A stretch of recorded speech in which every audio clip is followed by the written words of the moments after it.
네, 여러분 반갑습니다. 오랜만에 이렇게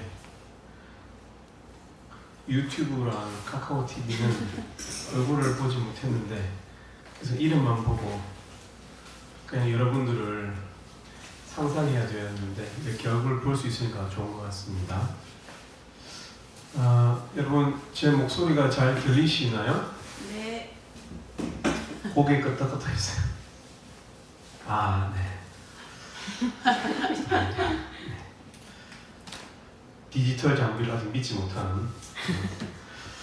네, 우리 마가복음 말씀 같이 읽도록 하겠습니다. 마가복음 1장 1절에서 11절까지의 말씀입니다. 마가복음 1장 1절에서부터 11절까지의 말씀. 그러면 저하고 2절씩 읽고 11절은 같이 읽도록 하겠습니다. 저부터 2절 읽겠습니다. 하나님의 아들 예수 그리스도의 복음의 시작이라. 선지자 이사야의 글에 보라 내가 내 사자를 내 앞에 보내노니 그가 내 길을 준비하리라. 광야에 외치는 자의 소리가 있어 이르되 너희는 주의 길을 준비하라. 그의 오실 길을 곱게 하라. 기록된 것과 같이 세례 요한이 광야에 이르러 죄사함을 받게 하는 회개의 세례를 전파하니. 온 유대 지방과 예루살렘 사람이 다 나아가 자기 죄를 자복하고 요단 강에서 그에게 세례를 받더라. 요한은 낙타 털 옷을 입고 허리에 가죽띠를 띠고 메뚜기와 석청을 먹더라. 그가 전파하여 이르되 나보다 능력 많은 신이가 내 뒤에 오시나니 나는 굽혀 그의 신발끈을 풀기도 감당하지 못하겠노라. 나는 너희에게 물로 세례를 베풀었거니와 그는 너희에게 성령으로 세례를 베푸시리라. 그때 예수께서 갈릴리 나사렛으로부터 와서 요단강에서 요한에게 세례를 받으시고 곧 물에서 올라오실새 하늘이 갈라짐과 성령이 비둘기같이 자기에게 내려오심을 보시더니 하늘로부터 소리가 나기를 너는 내 사랑하는 아들이라 내가 너를 기뻐하노라 하시니라. 아멘. 오늘 11절까지 읽었지만 1절부터 3절까지의 내용을 중심으로 해서 복음의 시작이라는 제목으로 함께 하나님의 말씀을 살펴보기를 원합니다. 여러분 세계사에 관심이 많은 사람들은 AD 64년 그러니까 예수님 오시고 AD 64년을 잘 기억하고 계실 것입니다. AD 64년 그 시오노 나나미가 쓴 로마인 이야기에 보면 AD 64년에 로마의 누구 황제 때죠? AD 64년이 그 유명한 네로 황제 때인데 로마 시내에 큰 화재가 있었던 해가 바로 AD 64년입니다. 근데 문제는 이 방화범이 잡히면은 그 사람이 다 벌을 받으면 되기 때문에 괜찮을 건데 이 방화범이 잡히지를 않았어요.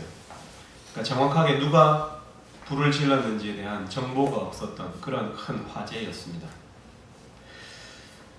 이 일로 로마의 황제였던 네로가 큰 공경에 처했었던 것 같습니다.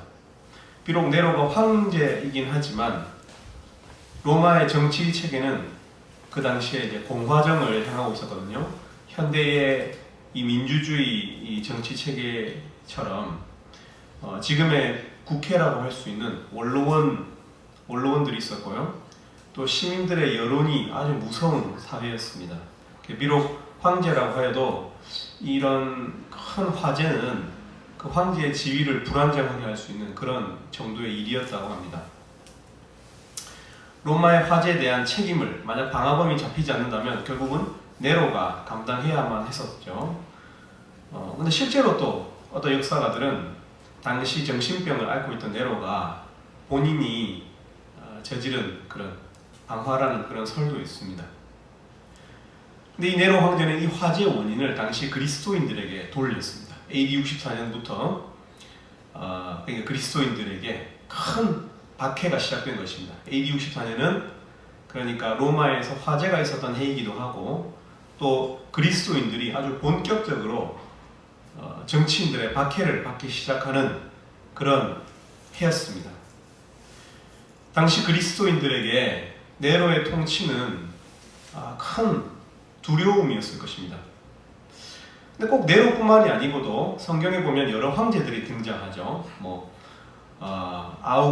아우구스토가 천하에 호적하여서 누가복음에 보면은 그래서 예수님의 부모들이었던 요셉과 마리아가 강제로 이주를 해야 했었고요. 그리고 헤롯도 그 당시에 분봉왕이라고 해가지고 그 당시 예루살렘 지역을 다스리는 그런 그 지역의 황제였는데 예수가 어릴 때 예수를 죽이려고 했었던 황제였고 또 황제는 아니지만 로마에서 파송된 이 빌라도라고 하는 총독은 실제로 어떻게 했습니까? 예수님을 죽였죠.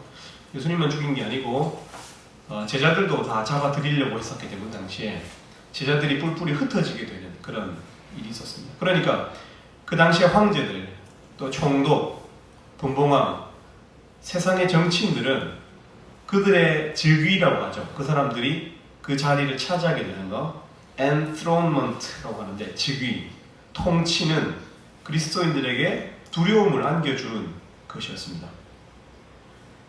근데 이제 단연 그 최고의 두려움은 이 AD 64년에 있었던 이 대화재로 인한 네로가 그 죄를 그리스도인들에게 전가하는, 그래서 박해를 하는 이런 것이었을 것입니다. 그 당시 그리스도인들은 시오노 나나미의 책을 읽어보면 그 검투사 여러분 글래디에이터 아시죠? 이 로마 사람들은 이 아주 문화적인 사람들이어가지고 단순히 그냥 먹고 사는 게 아니라 유흥을 즐기고 그래서 지금도 그런 게 있지만 UFC 같은 거 있듯이 그 당시에도 검투사 글래디에이터의 그 경기장에서 그리스도인들에게 몸에 양의 피를 바르고 그리고 가축의 피를 발라서 사자를 푸는 거죠. 맹수를 그 경기장에 풀어서 사자에게 물려 죽게 하는 그것을 즐기는 그런 분위기였다고 합니다. 또 네로가 그 자기의 궁정에 정원에 불을 위한 땔감이 필요했는데 장작이 필요했는데 그 그리스도인들을 끌어다가 산채로 화형을 시키고 그들의 몸에 기름을 발라서 이렇게 불을 지르는 그런 엄청난 우리가 상상할 수 없는 그런 박해가 있었다고 합니다. 여러분 어떨까요? 그리스도인들 그 당시에 그리스도인들에게 우리가 조금 공감을 해본다면은 이런 박해는 죽음에 대한 두려움을 가지고 왔을 것이고 여러분 우리가 막상 죽는다고 하면 여러분 상상해보면 어떤 생각이 듭니까? 여러분은 암에 걸려서 여러분 죽는다면은 그냥 공포만 있을까요? 두려움만 있을까요? 저는 아마 우리의 존재가 사라지는 것에 대한 그런 뭐랄까요? 인생의 허망함이라고 할까요? 의미 없는 존재가 되는 것에 대한 두려움, 허무한 끝을 맞이하는 것에 대한 두려움. 그냥 내가 아무 이렇게 의미 없이 갑자기 이렇게 죽어야 되나? 내가 왜 갑자기 이런 말도 안 되는 박해에 의해서 이런 오해와 그죠? 그런 거에서 이 인생을 이렇게 갑자기 끝마쳐야 되는가? 끝에 대한 인생의 공허함을 느끼게 되는 어떤 그런 박해였을 것이라고 생각합니다. 여러분 사실 이런 허무함이나 공허함은 인생의 본질입니다. 우리는 발버둥 치면서 삶의 이유를 찾아보려고 합니다. 근데 여러분 우리가 아무리 발버둥 치고 우리가 더욱 우리 삶을 열심히 살아보고 의미 있는 삶이 되도록 이렇게 우리가 애쓰는 것을 통해서 오히려 어떻게 아이러니하게도 그 더 많이 열심히 살수록 더 허무해져요. 왜냐하면 그렇게 애써봤자 다른 사람들하고 삶의 본질 결국은 죽는다는 사실, 결국은 우리 인생이 큰 의미가 없다는 사실에 대해서 우리가 치가 떨릴 만큼 허무하게 되는 것이죠. 여러분 박해는 두려움을 낳고 또 죽음에 대한 두려움은 인생의 공허함을 낳게 했을 것이라는 것입니다. 여러분, 그러나 그 두려움과 공허함이 우리 삶의 본질입니다. 우리가 아무리 더 큰 어떤 존재감을 느끼기 위해서 어떤 어려운 일을 완수해보고 또 더 자극적이고 더 좋은 것을 이렇게 쇼핑하고, 여러분 엄청 사람이 무료하면 쇼핑하게 되거든요. 여러분 그런 경험 해봤습니까? 되게 삶이 무료하면 계속 뭔가 사고 싶어져요. 뭔가 내가 소유함을 통해서, 뭔가 가지는 것을 통해서 이렇게 내가 어떤 존재인지를 스스로 한번 깨달아 보려고 하는 그런, 우리 인간이라면 그런 어떤 감각들을 다 가지고 있습니다. 내가 어떤 다른 사람에게 칭찬을 듣고 사랑받는 존재가 됨을 통해서 우리 삶의 가치를 한번 스스로 찾아보려고 하는 그런 끊임없는 공허함과의 싸움이죠. 여러분, 사실 그런데 어떻습니까? 우리는 결국 무엇 때문에 살죠? 여러분 무엇 때문에 삽니까? 왜 살죠 우리가? 우리는 죽기 위해서 삽니다. 우리는 죽기 위해서 태어났어요. 여러분, 죽음이 극복될 수 없습니다. 허무함은 극복될 수 있는 대상이 아닙니다. 애치당초에 내 힘으로 될 수 있는 게 아니에요. 왜냐하면 내가 하고 싶어도 나라는 존재도 이미 끝을 향해서 다름질 치는, 마치 브레이크가 파열된 그런 자동차 같거든요. 그래서 시간이 갈수록 우리 삶이 더 짧게 느껴지고 더 쉽게 허무해져 갑니다. 그래서 어릴 때는 조금만 자극적인 것을, 조금만 새로운 경험을 해도 막 보람이 있다가도 나이가 들면 그런 걸로 보람이 안 생겨요. 우리는 끝나기 위해서 태어납니다. 죽기 위해서 삽니다. 허무함은 극복될 수 없습니다. 죽음은 극복될 수 없습니다. 네로의 박해는 이런 사실을 좀 더 급진적인 방법으로 그 당시 그리스도인들에게 깨닫게 하였을 뿐 실상 삶의 속성은 같습니다. 우리가 여러분 아무리 설계하고 시공하는 그 어떤 건축물도 반드시 재건축되어야 되고요.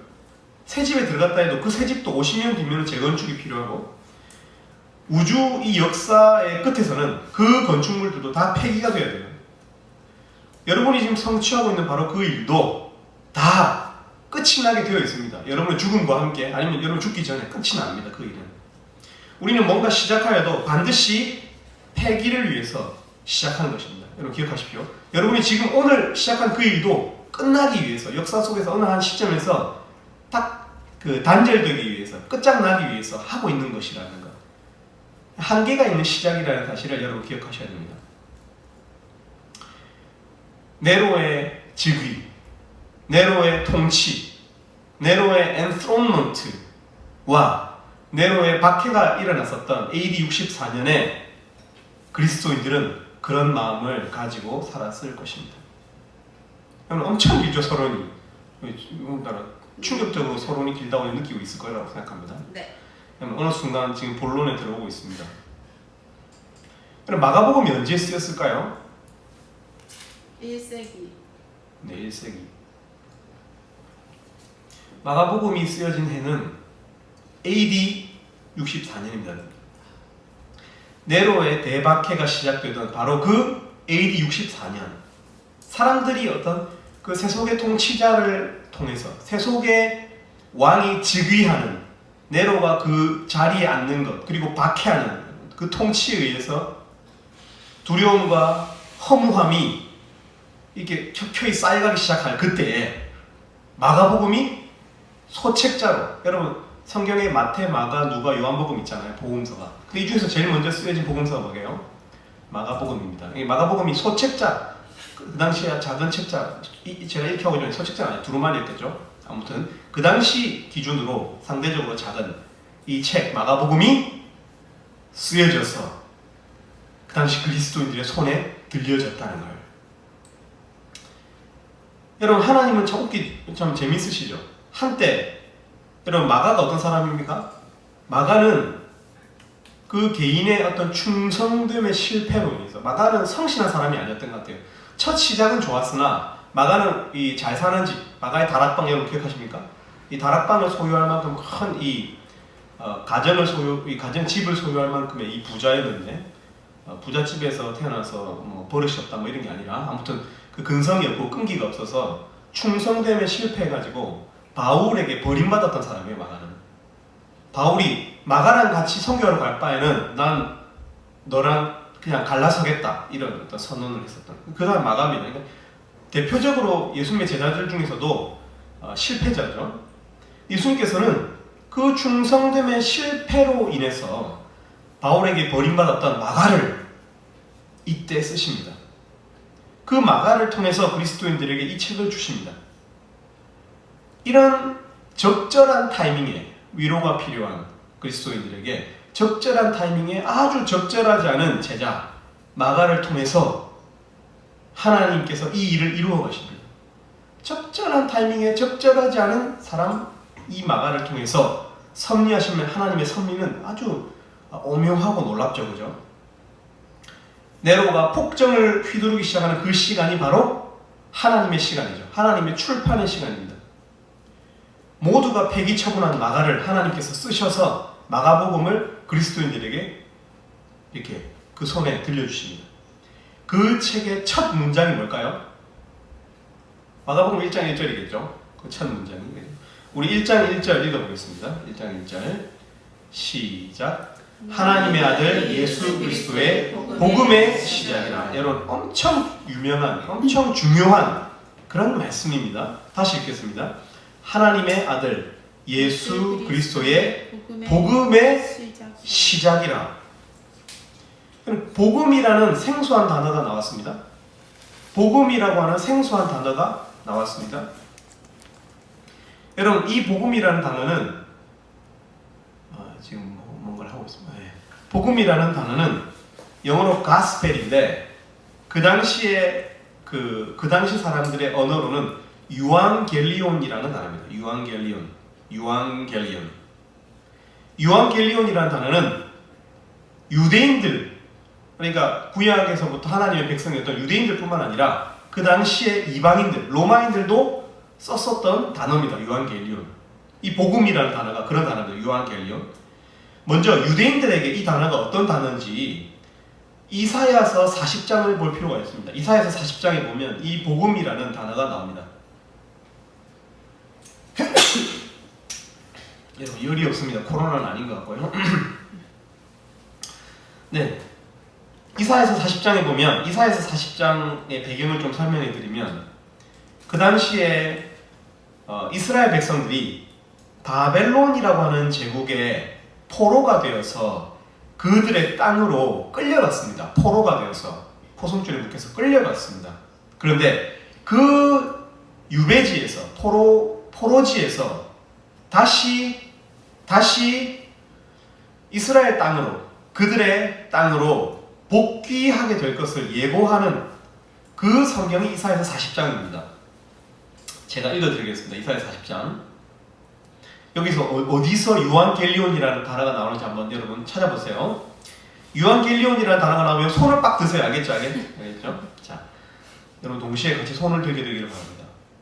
자, 읽겠습니다. 너희의 하나님이 이르시되 너희는 위로하라. 내 백성을 위로하라. 너희는 예루살렘의 마음에 닿도록 말하며 그것에게 외치라. 그 노역의 때가 끝났고 그 죄악이 사함을 받았느니라. 그의 모든 죄로 말미암아 여호와의 손에서 벌을 배나 받았느니라 할지니라 하시니라.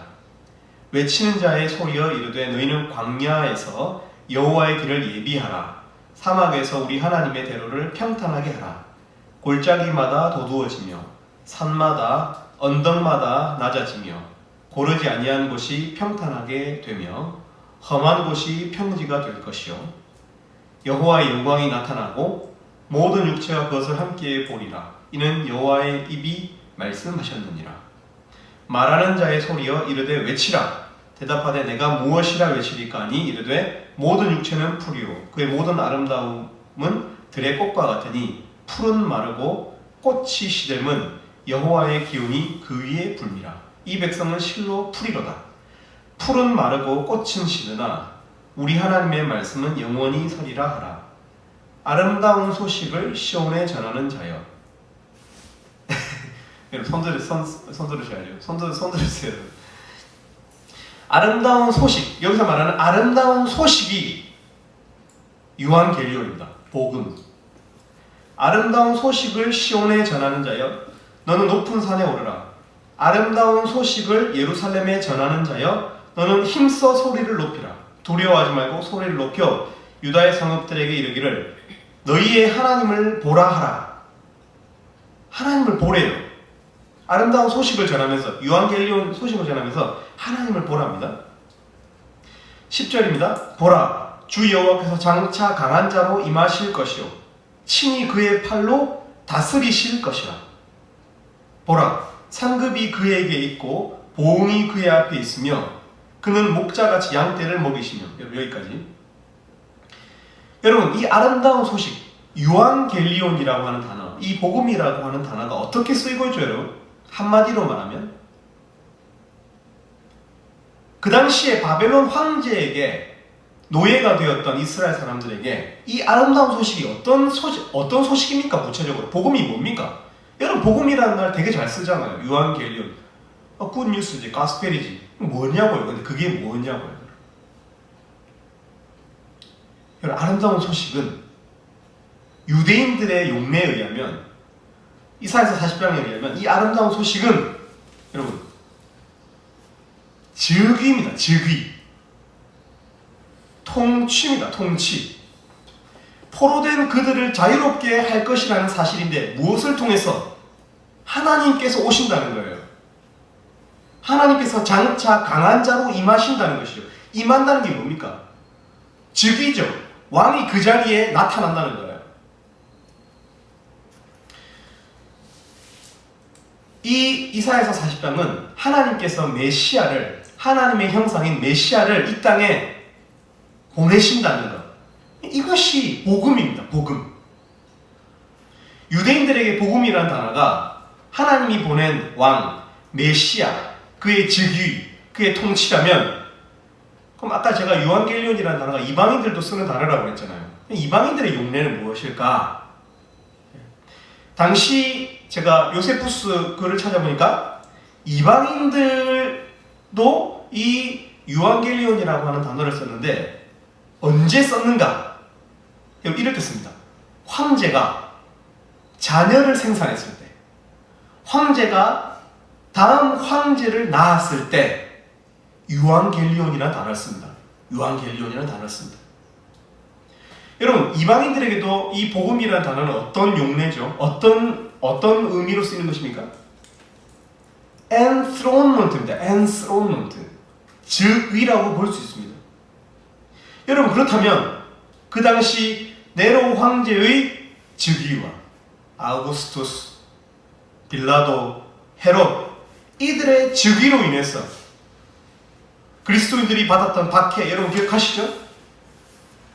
그런 엄청난 그 세속 정치인들의 이 겁박, 이 박해가 참 참기가 어려운 그런 그리스도인들에게 이 마가복음 1장 1절에서 어떤 이야기를 하고 있어요? 첫 문장부터 하나님의 아들 예수 그리스도의 복음의 시작이다, 이렇게 이야기하고 있는 것입니다.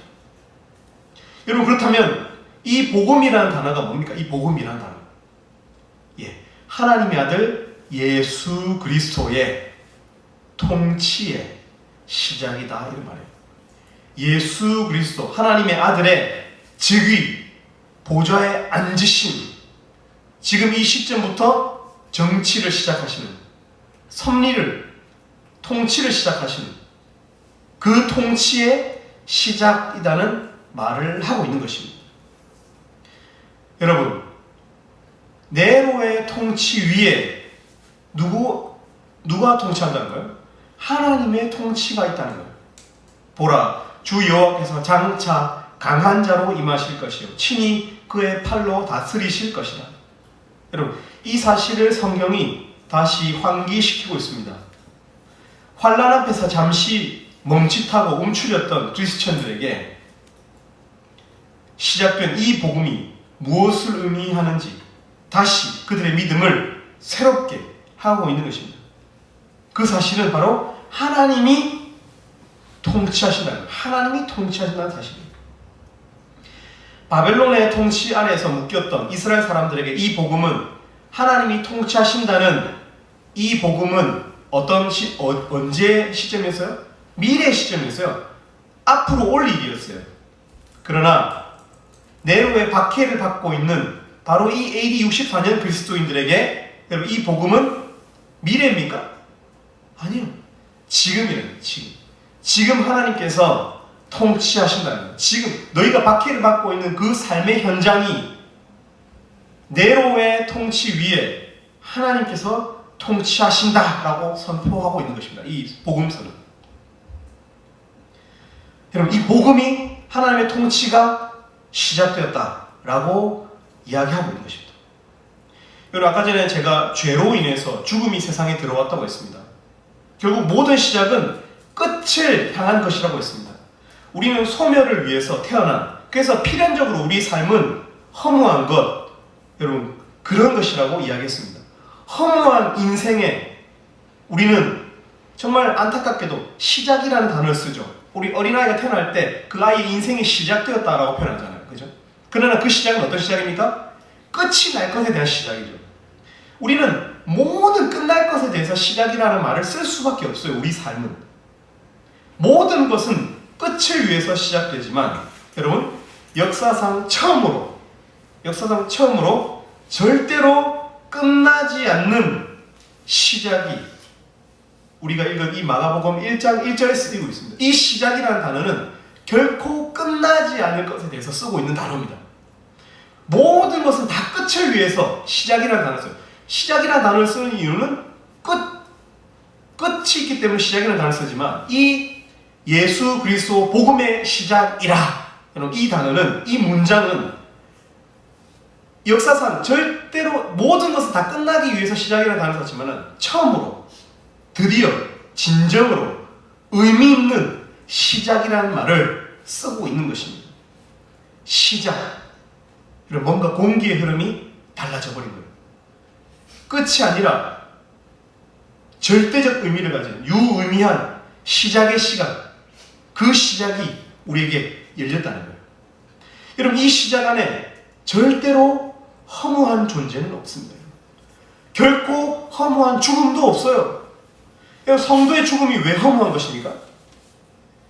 성도들의 죽음은 허무하잖아요. 우리가 만약에 혹시 여러분이 우리 인생이 어떤 거룩한 전쟁에 끌려 나갔거나 아니면 순교를 당하게 되어도 사자의 밥이 된다거나 아니면 정치인의 희생양이 된다 하여도 우리에게 이미 그리스도의 통치가 시작되었기 때문에 우리는 죽음을 위해서 사는 게 아니라는 거예요. 이 시작부터는 하나님의 통치, 하나님의 영역 아래에 있는 이 시작은 결코 허무함이 없는 시작이라는 거예요.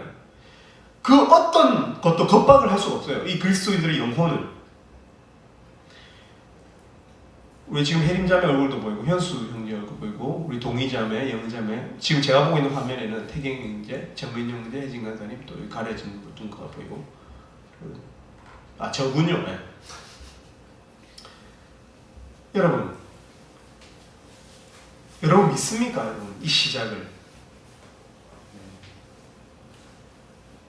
늙잖아요. 우리가 시작한 그 일이 저도 프라모델을 조립했는데 우리 아들이 다 부숴버렸어요. 아들이 안 부숴도 거미줄을 치고 그죠? 그리고 플라스틱 그 재질의 탄성을 잃어버리면서 어떻게 됩니까? 나중에 팔다리가 다 뜯겨져 나가잖아요. 건담이. 왜 그렇죠? 우리가 사는 이 세상은 연립학 제2법칙 모든 것은 질서에서 무질서함을 향해서 가고 있기 때문에 풀어 헤쳐지고 있기 때문에 모든 것은 다 허무한 것을 향해서 다름질을 치고 가고 있는 거예요. 내가 찍었던 대통령이 조금 있으면 레임덕에 시달리고 쫓겨나가는 거예요. 내가 투신했던 가치가 내가 지금 열심히 전공을 향해 달려가지만 결국에는 그것이 다 나의 노화와 함께 다 풀어 헤쳐져 버리는 거예요. 허무함을 향해서 달려가는 거예요. 여러분 오늘 마가복음 1장 1절은 이것이 우리의 일로서 하나님의 아들 예수 그리스도의 복음, 그의 통치, 생명의 시작이다 라고 이야기하고 있습니다. 사랑하는 우리 형제 자매 여러분, 여러분 이 시작을 믿습니까? 여러분? 죽을 건데 여러분 우리 다 죽을 거잖아요. 우리 캠핑 가는 이유는 다 싸들고 오기 위해서 캠핑 가는 거잖아요. 텐트를 치는 이유는 다시 그 텐트를 접어야 하기 때문에 치는 거잖아요. 여러분 그러나 이 시작을 믿습니까? 끝이 나지 않는 이 하나님께서 주시는 이 생명의 역사의 시작 말이에요. 그래서 때로는 위기가 올 수 있어요. 코로나가 올 수도 있고 정치적인 협박이 올 수도 있고 수많은 위기가 올 수 있어요. 사랑하는 동역자들의 배신을 경험할지도 몰라요. 근데 여러분 이 시작을 믿습니까?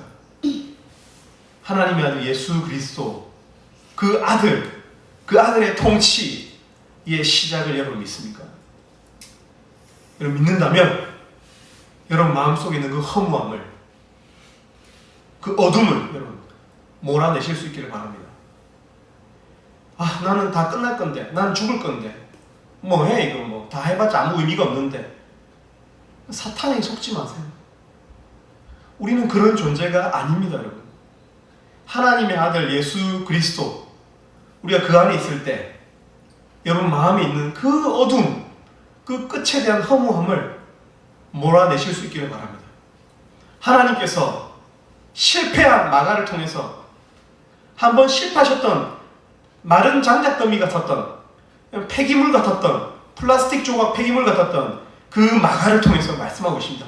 그 마가를 이렇게 재생시키셔서 그 마가를 다시금 쓰시면서 어떻게 새롭게 하시면서 어떻게 이제는 네가 이 시작 안에 있다라고 이야기하고 계신 것입니다. 뺑뺑이 도는 삶처럼 보이더라도 여러분 우리의 삶은 끝을 위한 삶이 아닙니다. 우리 동의자매님 하고 있는 공부는 끝을 위한 공부가 아니라는 거예요. 여러분의 존재가 그런 존재가 아니에요. 배신을 당한다 하여도 아픔을 경험한다 하여도 세상에서 엄청난 이 두려운 일이 발생한다 하여도 여러분 우리는 네로 안에 있는 것처럼 보이는 이 정치 체계 속에 우리의 눈을 감고 진짜 실제 우리의 눈을 떠서 보면 우리는 이미 그 하나님 나라 하나님의 즉위 하나님의 예수 그리스도의 통치 안에 있다는 거예요.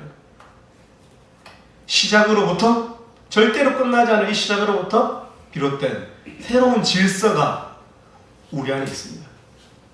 여러분들 안에 있습니다. 모든 것이 무질서해져가는 이 우주 속에서 성경은 바로 이날 하늘이 열렸다라고 기록하고 있습니다. 마가복음 1장 10절 제가 읽어드립니다. 예수님께서 곧 물에서 올라오실새 여러분 그 다음 단어가 뭡니까? 하늘이 갈라짐과 11절에도 어떻게? 하늘에서 음성이 들리기 시작했다. 여러분 이 영원한 시작이 비롯된 바로 그날에 하나님께서 예수 그리스도의 시작을 알린 날 예수 그리스도의 통치를 알린 바로 그 날에 하늘이 열렸어요. 우리에게 닫혔던 그 하늘이 열렸다고 드디어 정말 열리기를 바랬던 그 하늘이 열렸어요. 그리고 그 하늘과 이 허무한 이 땅이 어떻게 연결되었어요. 그리고 우리 데시벨 이 소리의 속도가 있죠. 그게 마하라는 개념이 있죠. 소리의 속도가 있어요. 소리에도 속도가 있습니다, 여러분. 그러나 이 땅의 속도는 결코 이 하늘을 관통할 수 없죠. 이 한계 속에 있는 소리는 이 데시벨은 영혼을 관통할 수가 없죠. 근데 그때 하늘에서 음성이 들리기 시작했다라고 이야기하고 있습니다. 여러분 그 음성이 어디 있습니까 지금? 우리 성경에 있습니다. 성령께서 오늘 우리의 마음 가운데 올려주시는 그 음성이 하늘에서부터 하나님께서 하늘을 여시고 하늘이 갈라져서 그리스도를 통해서 우리에게 주신 그 영원한 시작과 함께 우리에게 있다는 거예요. 우리는 실제 하늘이 열린 하나님의 아들의 시대를 살고 있습니다. 여러분 예레미야 33장 말씀처럼 간절히 구하고 찾는 이들은 어떻게? 얻고 찾게 되는 시대라는 거예요. 이 시대가 성령의 시대라는 것이죠. 여러분 경건 유리버시아드 때 여러분 기도하실 수 있길 바랍니다. 기도로 회복해야 돼요.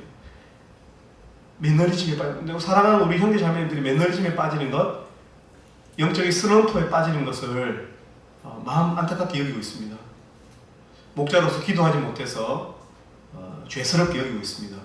사무엘상 15장 말씀처럼 기도를 쉬는 죄, 이 사역자로서 기도를 쉬는 것은 죄인데 중보하지 못했던 것에 대해서 마음 아프게 생각합니다. 기도를 시작하도록 하겠습니다. 여러분 함께 기도해 주실 수 있기를 바랍니다. 우리는 하늘이 열린 시대에 살고 있고 성령께서 말씀하실 수 있는 바로 그 시대, 선지자들이 구했던 바로 그 시대에 우리가 살고 있습니다. 그리스도께서 통치하는 바로 그 시대만. 여러분 이 사실을 믿습니까?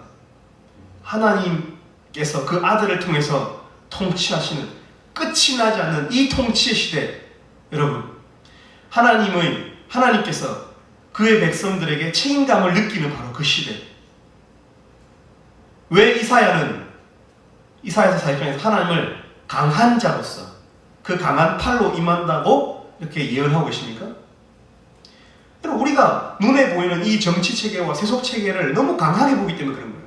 너무 강하게 보고 두려워하기 때문에 하나님께서 위로하시는 것이죠. 하나님께서 부리시는 그 권세가 훨씬 강하다.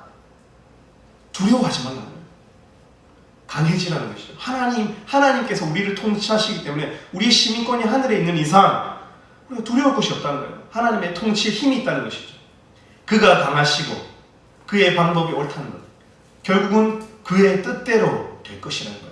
하늘의 뜻이 이 땅에서 이루어지는 그 시대를 우리가 살아가고 있기 때문에 잠깐 이 하루를 천년을 하루같이 보시는 하나님의 입장에서 여러분 우리가 느끼는 이 긴 지루한 코로나의 시대, 이 지루한 정말 기독교의 영광이 땅에 떨어진 것만 같고 기독교의 영향력이 정말 땅에 떨어져 버린 것만 같은 이 시대에도 성령 하나님께서 말씀하실 수 있고 하나님께서 영향력을 발휘하실 수 있다는 거예요. 여러분 말씀을 믿으실 수 있기를 바랍니다. 여러분께서 눈으로 보시는 그 강해 보이는 시대의 흐름을 여러분 믿기보다는 말씀을 믿으실 수 있기를 바랍니다. 하나님의 아들 예수 그리스도의 복음의 시작이다. 네로의 박해가 시작되던 AD 64년에 하나님은 마가를 통해서 이 마가복음을 주셨어요. 여러분 저는 이 기독교 역사를 믿습니다. 하나님께서 주신 이 타이밍을 믿습니다. 여러분 그래서 현재에 안주하기보다는 이 열린 하늘의 축복을 믿고 도전적으로 사실 수 있기를 바랍니다. 여러분 활기를 가지세요. 활력. 여러분 제가 아침에 부산대 운동장에 가서 좀 뛰고 왔어요. 활력을 얻기 위해서. 여러분 그러나 우리 몸에 이 활력도 있지만은 정말 하나님께서 주시는 이 믿음의 확신을 가지고 우리가 이 믿음이 생기면 사람은 활력이 생기거든요. 이 믿음이 생기고 뭔가 의욕이 생겨요. 사람이 이 성령 하나님께서 주시는 어떤 말씀의 감동을 따라서 뭔가 계획하고 싶어지고 기도하고 싶어지고 내가 좀 더 도전적으로 살아야 되겠다. 내가 두려워하지 말아야 되겠다. 이런 힘이 생긴다는 거예요. 여러분 이 채플 시간이 여러분들에게 그런 시간이 될 수 있기를 바랍니다. 조금 부분적으로 할까 말까 이렇게 하지 마시고 여러분 급진적으로 사람을 도우실 수 있기를 바랍니다. 여러분 자신을 믿음의 바다에 투영시키실 수 있기를 바라요. 쑥 들어가 버리라는 거예요. 여러분 ESF의 사역을 통해서 약간 양다리 걸친 것처럼 그렇게 하지 마시고 훨씬 더 전전긍긍하면서 살기보다는 도전적으로 신앙을 가지라는 거예요. 도전적으로 확 투신해서 들어오라는 거예요. 믿음을 가지라는 거예요. 그리고 여러분 도전적인 그런 비전을 여러분 자신에게 주입하세요. 그냥 큐티하는 사람이 되어야지 뭐 이런 식의 어떤 영성이 아니라 큐티는 너무 당연하고 내가 이런 꿈을 꿔봐야지, 내가 이런 말도 안 되는 생각을 해봐야지, 히말라야의 도서관을 지어볼까 뭐 이런 상상을 하시라고, 호연지기를 기르시라고. 비대면 시대에 사람들이 움츠러들기 쉬워요. 여러분은 이 비대면 시대가 끝나면 물론 이런 온라인, 그죠? 이런 플랫폼, 이런 사업들이 더 활성화될 것이고, 아무래도 이런 비대면 시대가 우리가 써야 되는 도구가 되는 것은 맞아요.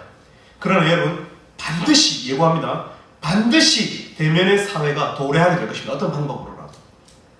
여러분, 그러나 지금은 어떤 의미에서 하나님께서 우리에게 꿈을 주시는 시간일지도 몰라요. 응축시키시는. 여러분, 다시금 우리 우리 복음이 주는 우리 어떤 믿음의 본질이 무엇인지에 대해서 재점검하시고 하나님 앞에서 도전적인 이 믿음의 정체성을 새롭게 하실 수 있기를 바랍니다.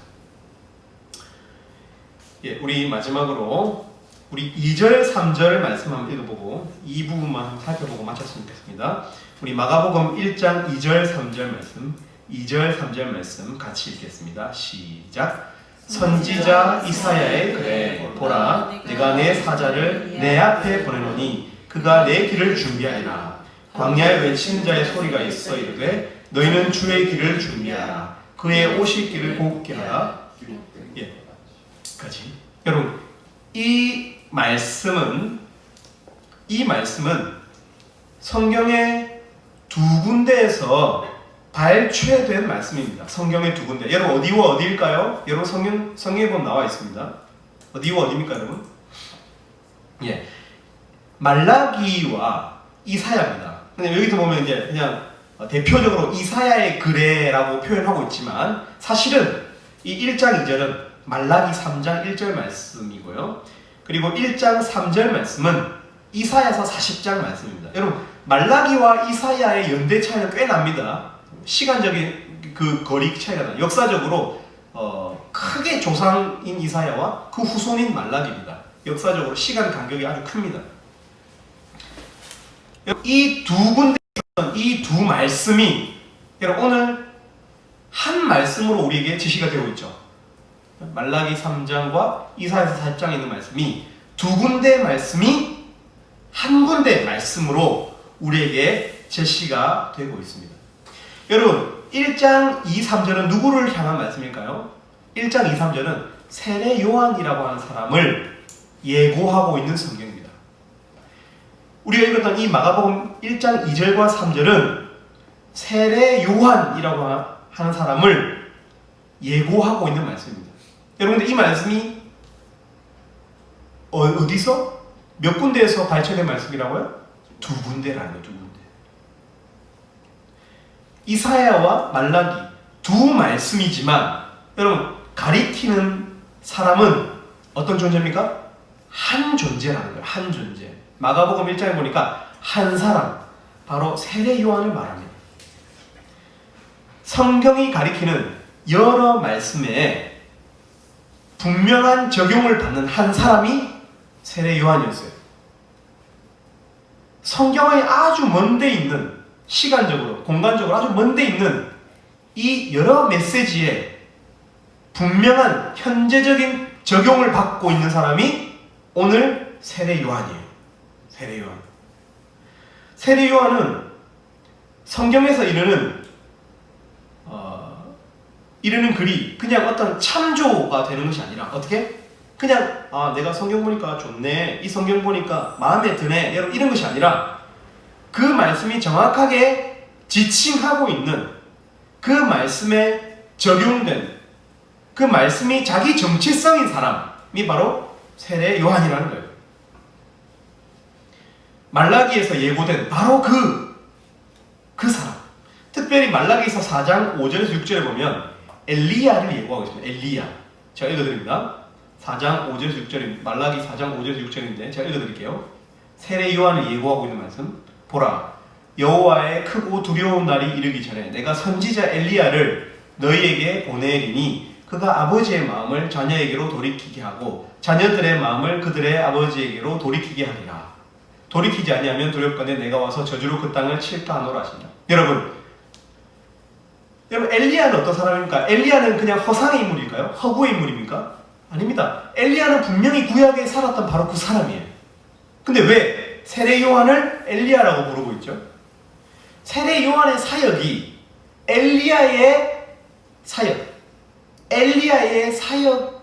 어떤 사역이 이렇게 가리키고 있는 그 사람이 이 세례 요한이기 때문에, 이 엘리야적인 모델을 따라가는 사람이 세례 요한이기 때문에, 심지어 두 번째 엘리야다라고 지칭할 만큼의 성경에 분명한 적용을 받는 사람이 바로 누구라는 거예요? 세례 요한이라는 거예요.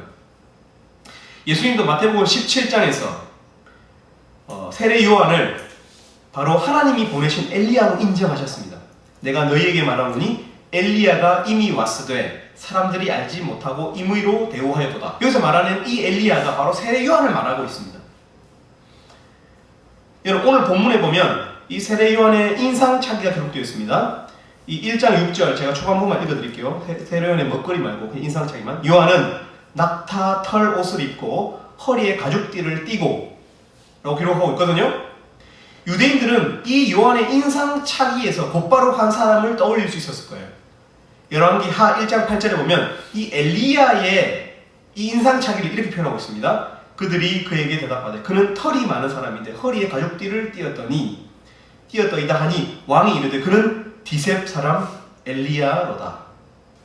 물론 이 세례 요한의 인상착의가 몸에 좀 털이 많고 그다음에 가죽띠를 띄었다는 인상착의가 세례 요한의 어떤 그냥 겉모습을 표현하기 위한 어떤 단순한 이유일지도 모르지만 저는 이 털이라고 하는 단어와 이 가죽띠라고 하는 이 인상착의가 엘리야를 상상하게 하는 마가복음의 장치라고 믿습니다. 여기서 쓰인 털과 가죽띠와 같은 단어는 마가의 의도적인 표현이라고 생각됩니다. 여러분, 우리는 왜 살아야 되는지 헷갈려합니다. 그리고 자주 매너리즘에 빠지는 것 같아요. 존재론적인 슬럼프를 경험합니다. 여러분, 우리가 그럴 수 있습니다. 살다 보면 매너리즘에 빠질 수도 있고 때로는 영적인 슬럼프에 빠질 수도 있어요. 그러나 너무 자주 이런 경험을 하는 것은 문제죠. 여러분, 그런 의미에서 어떤 사람이 행복한 사람일까요? 어떤 사람이 해피한 사람일까요?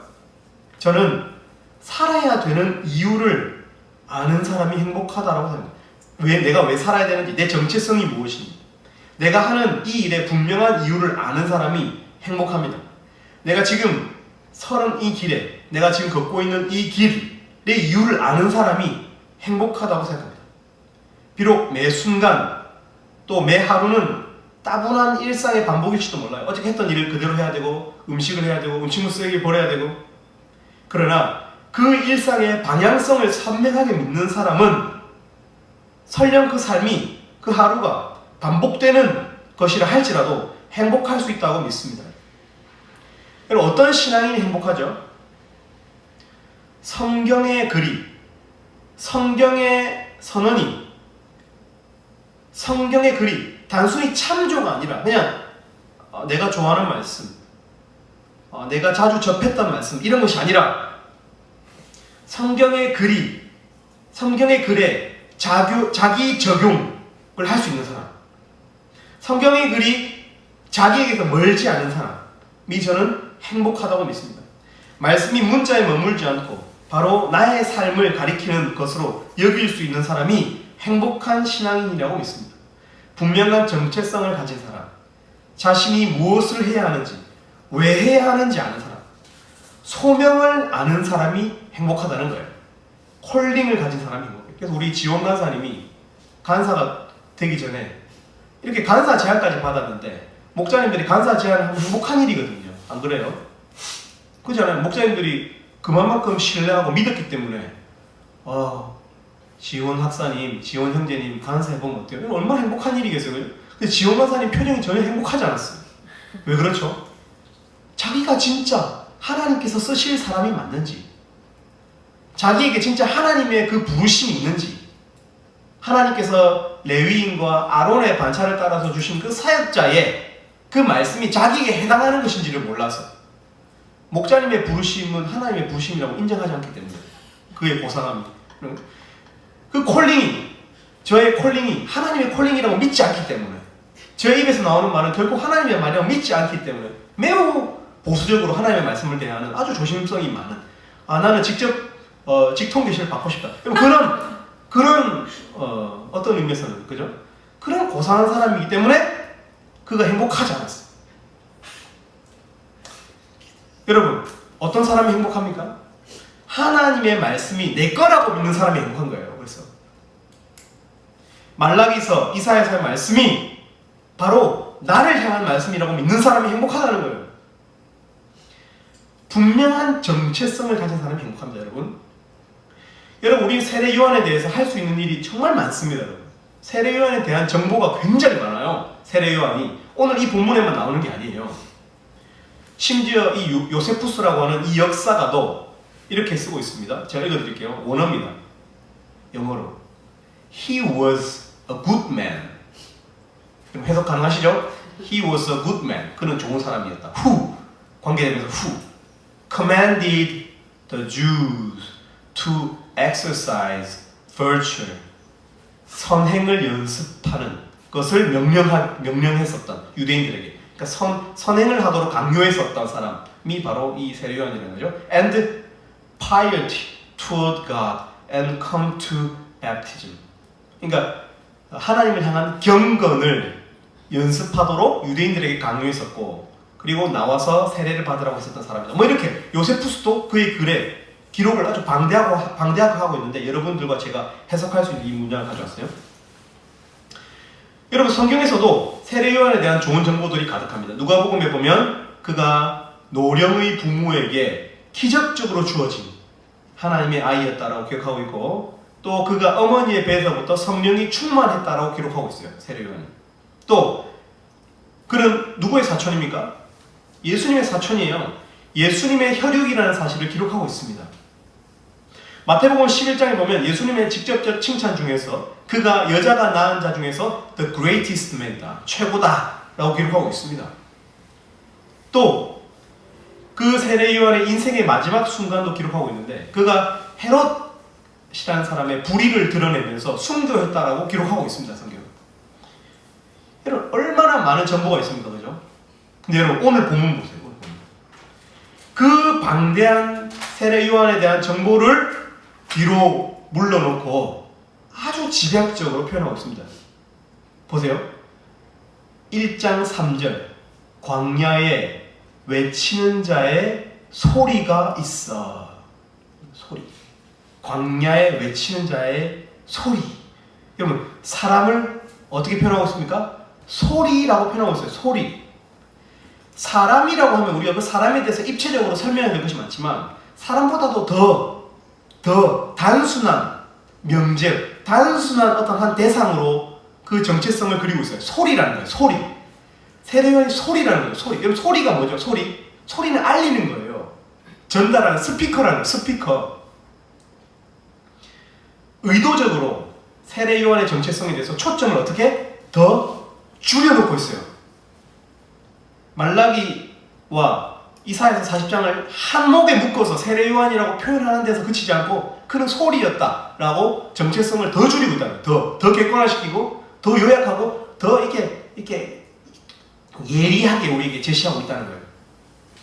엘리야가 마치 그 시대, 그 구약 시대에 하나님의 스피커, 소리였듯이 세례 요한이 바로 이 시대의 소리라는 거예요. 소리. 그는 예수의 즉위를 알리는 소리였어요. 그것이 그의 정체성이었어요. 그렇다고 해서 요한의 삶이, 요한의 생애가 없어지는 것이 아니었습니다. 그의 삶은 아주 풍성했을 것입니다. 그런데 우리는 이 시간에 그의 정체성에 대해서 이야기하고 있기 때문에 집중력 있는 이런 논의들을 우리가 하고 있는 것입니다. 그는 예수님의 즉위를 알리는 소리였다는 거예요. 하늘의 열림을 선포하는 소리였다는 거예요. 그것을 알리는 하나님의 입이며 천국의 스피커였다라고 이야기하고 있는 것입니다. 여러분, 저는 말라기와 이사야의 메시지가 분명히 여러분이 아니라 이 성경에 나오는 이 세례 요한을 의도한 메시지라고 생각해요. 분명하게. 세례 요한에게 해당되는 메시지예요. 그게 나에게 해당이 되나? 라고 생각하실 수 있어요.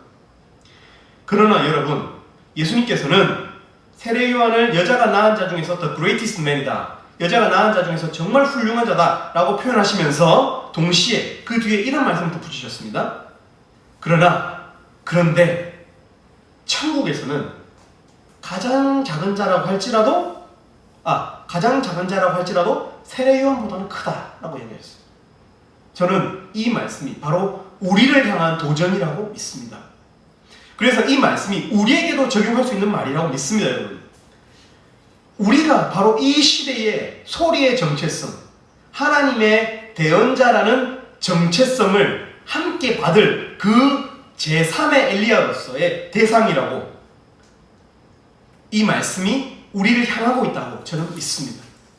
믿음으로 그분의 부르심에 반응하는 자들에게 주시는 정체성이라고 믿습니다. 여러분, 다행스럽게도 우리 지원 간사님이 1년 뒤에 그것이 하나님의 콜링이었다라고 받아들였어요. 지금 아주 행복한 삶을 살고 있습니다.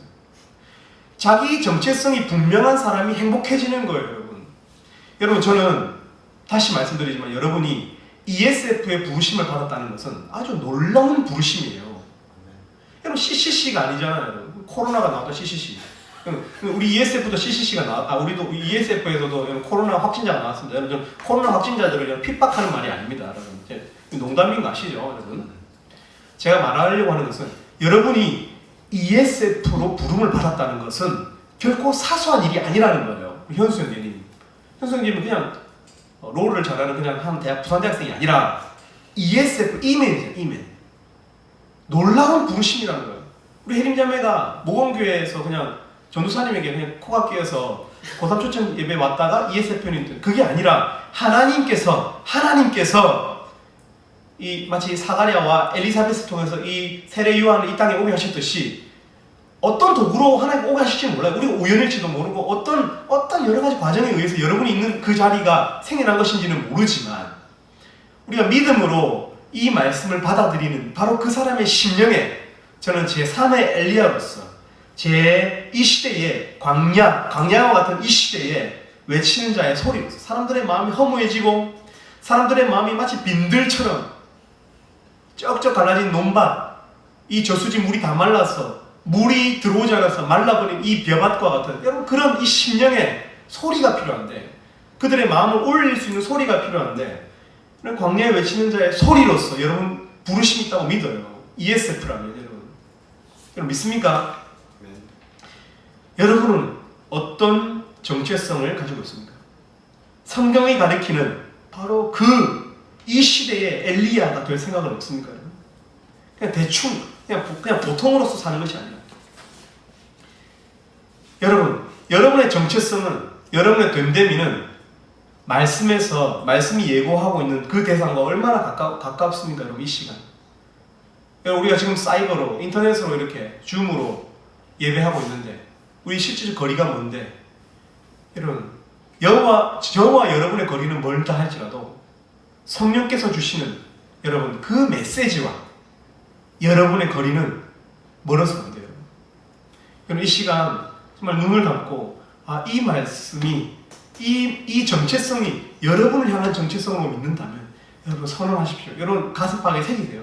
내가 이 시대의 소리구나. 성경은 분명히 좋은 인문학적인 재료입니다. 성경을 읽으면 사람이 머리가 자라고요. 소양이 생깁니다. 여러분 그러나 그러려고 성경을 읽는 게 아니에요. 하나님의 말씀을 듣는 통로라는 거예요. 성경은 그보다 더 확실한 우리의 정체성을 만들 수 있는 지금 이 시대에도 하나님께서 쓰시는 바로 그 하나님의 말씀이라는 거예요. 여러분 한 말씀이라도 자기의 글이 되지 못하면 불행한 거예요. 애매한 정체성은 불행합니다. 여러분 중간지대에 서 있지 말고 완전히 이 시대의 엘리야로 이 시대의 하나님의 소리로 여러분의 정체성을 분명히 하여서 살 수 있기를 바랍니다. 그래서 제가 아까 이 엘리야의 모델이 세례 요한이라고 했잖아요. 그래서 세례 요한이 메뚜기와 석청을 먹었다는 것은 그가 아주 단순한 삶을 살았다는 의미이기도 하지만 하나님께서 먹이시는 그 삶을 살았다는 의미예요. 그래서 엘리야도 그죠? 열왕기 3 말씀해 보면 그 신의 물을 마시라. 내가 까마귀들에게 명령하여 거기서 너를 먹이게 하리라. 신의 물을 마시라. 빈들로 가라는 것입니다. 새로도 내가 너를 먹이겠다. 까마귀들이 아침에도 떡과 고기를 저녁에도 떡과 고기를 가져왔고 그가 그리 신의 물을 마셨으나 엘리야가 하나님의 채우심을 경험하며 살았듯이 여러분 우리가 하나님의 어떤 소리로서의 정체성을 가지고 살면 하나님께서 우리의 삶을 책임지심은 있습니다. 엘리야를 세례 요한을 책임지셨던 그 하나님께서 오늘 우리의 삶을 책임지심을 여러분 믿으실 수 있도록 지원 간사님께서 26일 이거 밝히면 안 됩니다. 이건 비밀입니다, 여러분. 네, 그 접근 만료일이 나왔는데 그래서 그런 지옥 안에 가난한 사람도 적금을 만료할 수 있는 그 힘이 어디서 나오겠어요, 그죠? 그 하나님께서 지옥한 사람이 잊어달라고 간사님들에게는 쏘겠다고 200만 원 가량 돈이 생겼다고 생각해요. 정말 놀라운 일입니다. 2만 원이에요. 네, 우리 이 시간 잠깐 기도했으면 좋겠습니다.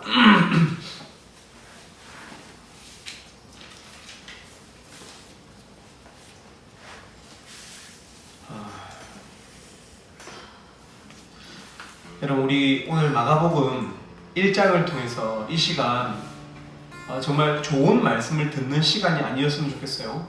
우리 살아계신 하나님 앞에서 그 하나님을 부를 수 있는 믿음으로 하나님을 부르는 시간이 되었으면 좋겠고, 그 하나님께 내가 분명한 정체성을 가지고 살 수 있도록, 내가 분명한 하나님의 소리로서 이 빈들과 같은 세상에서 하나님의 소리로서 듣기를 원하는 사람들에게 들릴 수 있는, 외칠 수 있는 하나님의 소리의 정체성으로 사는 우리 이민들 되게 해달라고 함께 기도했으면 좋겠고요.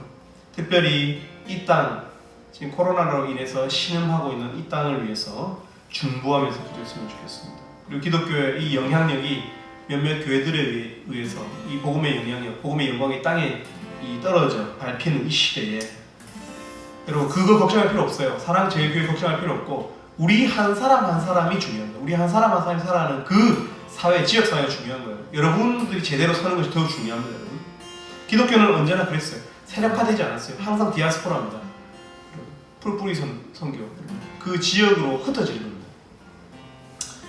이 시간 그런 우리 자신이 되게 되고, 우리 스스로를 위해서 이 시간 함께 기도하도록 하겠습니다. 1분 정도 같이 기도합니다. 하나님 아버지, 하나님 앞에서 참으로 연약한, 죄 많고 흠 많은 하나님 아버지, 하나님 그런 이 존재에 없는 하나님 아버지, 그들을 불쌍히 주시기를 바랍니다.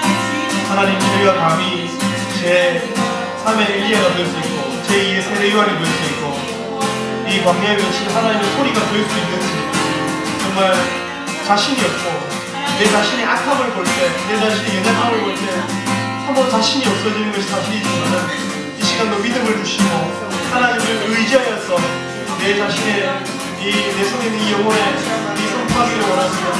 하나님, 이 복음의 영광이 땅에 떨어져 짓밟힌 이런 시대를 우리 살아가고 있습니다.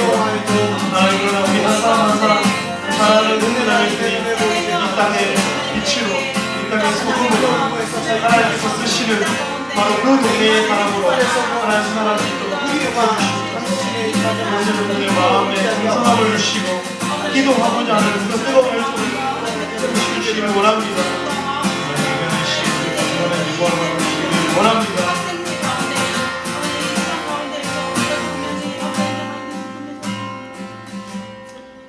제가 기도하도록 하겠습니다. 하나님 아버지, 참으로 마가복음 1장 1절에서부터 이 11절 말씀을 하나님 이 시간 정말 참조하기를 원치 않습니다. 하나님, 이 말씀이 성령께서 이 시간 우리 사랑하는 형제자매들과 목자님들의 마음에 들려주시는 바로 이 시간 하나님의 말씀으로 듣기를 원하오니, 하나님 우리의 이 믿음을 새롭게 하시고 성령 하나님 감화 감동하여 주시어서 하나님 아버지, 이 비전에 우리가 같이 하나가 되고 하나님 마음이 뜨거워지고 다시금 기도를 적정할 수 있도록 도와주시고 힘을 내어서 하나님 이 땅에서 좀 그리스도인으로 살아갈 수 있기를, 하나님 그런 퀄리티가 있는 이 그리스도인으로 살아갈 수 있기를 하나님 다짐하는 시간이 될 수 있도록 이 시간 축복해 주시기를 원합니다. 하나님, 불의한 자이고 악한 자이지만 하나님 이 제 마음에 있는 이 하나님 향한 이 의지함과 이 하나님의 선함을 믿는 이 믿음을 하나님의 영광으로 삼아주시기를 원합니다. 감사합니다. 예수님 이름으로 기도 올립니다. 아멘.